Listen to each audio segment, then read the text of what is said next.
নমস্কার দর্শক, আমি দুর্লভ আর আপনারা দেখছেন দুর্লভ বাংলা। দর্শক, আজকে এমন একটা বুঝতে পারছেন, কালকে ভোটের রেজাল্ট হয়ে গেল এবং সেই ভোটের রেজাল্টে আমি এমন একটা জায়গার কথা আপনাকে বলবো যে আপনার শুনে মাথা খারাপ হয়ে যাবে, যে এমনও হতে পারে। এরকম কিন্তু আপনারা বলবেন আপনাদের ভিতর থেকে, আপনাদের মন থেকে এমন কথা একটা বেরিয়ে আসবে। মানে আমি যেটা বলতে চাচ্ছি যে 64% যে এলাকায় মুসলিম, সে এলাকায় বিজেপি একদম ডাহা হেরে, মানে হেরে না জিতে গেছে আর কি বিজেপি। মানে 64% যেখানে মুসলিম মানুষ বসবাস করে, সেই জায়গায় বিজেপি একদম একদম ফাটাফাটি রেজাল্ট করেছে। আর সেটাই চমকে দিয়েছে সমস্ত দেশবাসীকে, বিশেষ করে পশ্চিম বাংলার। এটা কিন্তু বিশেষ একটা ইফেক্ট পড়তে পারে। মানে এই রেজাল্টটা শুনে পশ্চিম বাংলার মানুষ বা পশ্চিম বাংলার যে পার্টি বর্তমানে আছে শাসক দল, তাদের কিন্তু মাথা ব্যথা শুরু হতে পারে। সেটা হচ্ছে যে মুসলিম এলাকা, সেটা হচ্ছে কুন্দরকি বিধানসভা, মানে কুন্দরকি একটা জায়গার নাম। সেই বিধানসভা ভোট হয়েছিল এবং কি সেখানে বিজেপি প্রার্থী রামভীর সিং বিজেপি প্রার্থী হয়েছিল এবং কি 1 লক্ষেরও বেশি ভোটে জয়ী এই রামভীর সিং। আমি 1 লক্ষের বেশি বললাম, তো কতটা ভোট পেয়েছে, হ্যাঁ কতগুলো ভোট পেয়েছে এটা কিন্তু বললাম না, বলবো। আপনারা অপেক্ষায় থাকুন, ভিডিওটা সম্পূর্ণ দেখুন, তাহলে বুঝতে পারবেন যে কত ভোটে জিতেছে। 3 দশকেরও বেশি, মানে বুঝতে পারছেন 3 দশক মানে 3 দশক 30, মোটামুটি 35 বছর ধরে যেখানে ওইখানে করেছিল, মানে মুসলিম ছিল আর কি, মুসলিম জিতে আসছিল 35 বছর ধরে। হঠাৎ করে কখনো সমাজবাদী পার্টি, কখনো আপ পার্টি, মানে সমস্ত পার্টি জিতেছিল প্রায় 2-1 বার, কিন্তু সেখানে মুসলিম প্রার্থী করেছিল এবং কি মুসলিম প্রার্থী করার পর সেখানে কিন্তু জিতেছিল ওইসব পার্টির আর কি, সমাজবাদী পার্টি, তারপর আদার্স যেগুলো পার্টি আছে সেগুলো জিতেছিল। তবে 35 বছর পর সেই বিজেপি সেখানে, তাও আবার হিন্দু ধর্মের, বুঝতে পারছেন, কোন সংখ্যা মুসলিম না, এখানে কিন্তু মুসলিম প্রার্থী দাঁড়ায়নি। আর জানেন তো আপনারা, বিজেপি কিন্তু মুসলিম প্রার্থীদের দেয় না, আমি যেটা দেখছি আর কি রিসার্চ করে। তো ঠিক একইভাবে এই কুন্দরকি বিধানসভায় মুসলিম প্রার্থী দেয়নি বিজেপি, সেখানে দিয়েছিল রামভীর সিং নামক একজন ব্যক্তিকে এবং কি সেখানে একদম লক্ষাধিক ভোটে জিতে যায়। তারপর কখনো সেখানে মায়াবতীর বহুজন সমাজ পার্টি মানে বিএসপি জিতেছে, তাও আবার মুসলিম প্রার্থী করে।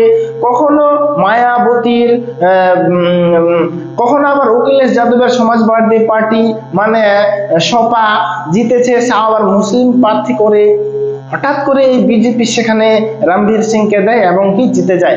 মোট যে জিতে সংখ্যাটা আমি বলছি আর কি, সংখ্যাটা একবার শুনবেন, 1,44,791, বুঝতে পারছেন, মানে মোটামুটি 1.5 লাখ আর কি, 1.5 লক্ষ আর কি, যেটা বলা যায় 1,44,791 ভোটে জিতে যায় সেই কুন্দরকি বিধানসভায় রামভীর সিং।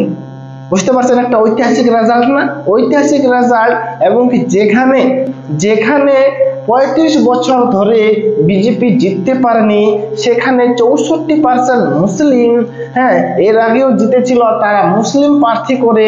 হঠাৎ করে বিজেপি সেখানে হিন্দু প্রার্থী দেয় এবং কি হিন্দু প্রার্থী দিয়ে ঐতিহাসিক রেজাল্ট করে এই বিজেপি, ভাবতে পারছেন দর্শক। এবং কি দ্বিতীয় স্থানে রয়েছে সমাজবাদী পার্টি ভোট পায় 25,580, মানে ভোট পায় আর কি, 25,885টি ভোট পায় এই সমাজবাদী পার্টি, ভাবতে পারছেন দর্শক। তাহলে ঐতিহাসিক রেজাল্ট, সেই 1.5 লক্ষেরও বেশি, যেখানে 64% মুসলিম।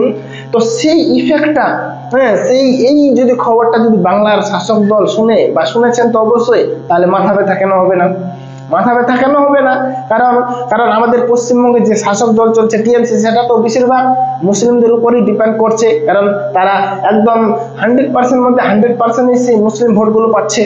যতগুলো আছে একদম একটাও বাদ না, সমস্ত ভোটগুলো মুসলিম ভোট পাচ্ছে এবং কি মুসলিম ভোটের উপর ডিপেন্ড করে আমাদের পশ্চিমবাংলার শাসক দল কিন্তু টিকে আছে।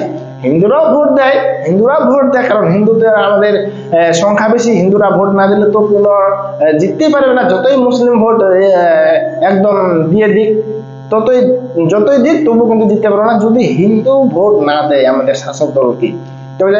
তবে সেখানে 64% মুসলিম ভোট থাকা সত্ত্বেও যে জিতেছে বিজেপি প্রার্থী, সেটা ঐতিহাসিক। এবং সেই রেজাল্টটা দেখে আমাদের পশ্চিমবঙ্গতেও এটা এগোতে হবে এবং কি আমাদের এখানে তো আরো সহজ, হ্যাঁ, সেই কুন্দারকি বিধানসভায় তো অনেক জটিল, সেখানে মুসলিম, অথচ আমার এখানে পশ্চিমবঙ্গে অনেক হিন্দু, 70 ভাগ হিন্দু, 30 ভাগ মুসলিম থাকার সত্ত্বেও কেন এখানে জিততে পারবে না?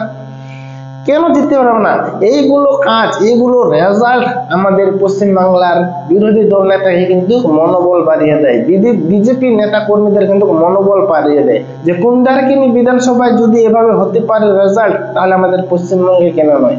হবে, তবে মেহনত করতে হবে।